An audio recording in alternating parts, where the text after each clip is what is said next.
So first వచ్చేసి my mother and my father. Yes sir. So వాళ్ళు discipline అంటే ఏందో నేర్పించారు. అవును సార్. అంటే నాకు చిన్నప్పటి నుంచి పార్షాలిటీ అనేది నాకు స్కూల్లో ఎక్కడ చూపించలేదండి. అవును సార్. నేను మిస్టేక్ కమిట్ చేసిన బాగా కొట్టేవాళ్ళు. Okay sir. బాగా.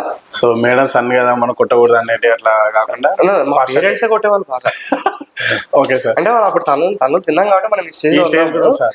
వాళ్ళ ఇన్స్పిరేషన్ ఏంటంటే వాళ్ళు 24 hours వర్క్ చేసేవాళ్ళు. అవును సార్. అంటే మా ఫ్యామిలీ, మా ఫాదర్ వాళ్ళు చాలా very poor background. Okay sir. వాళ్ళు ఎలా గ్రో అయ్యారు అనేది నేను చూశాను. ఈవెన్ దో నేను అప్పటికి ఐ వాజ్ అరౌండ్ 4 years. మనకు 4 years అంత ఊహ వస్తుంది. నేను అప్పుడు ఏ రూమ్ లో ఉన్నాను, ఏ ఇంట్లో ఉన్నాను. సో గ్రాడ్యువల్ గా ఒక 5 years తర్వాత ఎట్లుంది, 10 years తర్వాత ఎట్లుంది అంటే కష్టపడింది ఏది రాదు. అవును sir. So hard working nature అనేది వాళ్ళ దగ్గర నేర్చుకున్నాను. నెక్స్ట్ వచ్చేసి మా తాతగారు. Okay sir. మా నాన్నగారి వాళ్ళ నాన్న. Okay sir. సో నేను ఇంతవరకు లైఫ్ లో చూసిన most disciplined person. Most disciplined. That's great sir.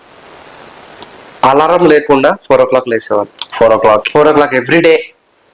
మన అలారం పెట్టుకున్నా లేవు. మన అలారం పెట్టుకున్నా మనం లేవు సార్. అంటే అది వాళ్ళ బయోలాజికల్ క్లాక్ అలా సెట్ అవుతుంది. అవును సార్. మీకు ఇంతకుముందు చెప్పాను అది ఒక వే ఆఫ్ లైఫ్ కావాలి.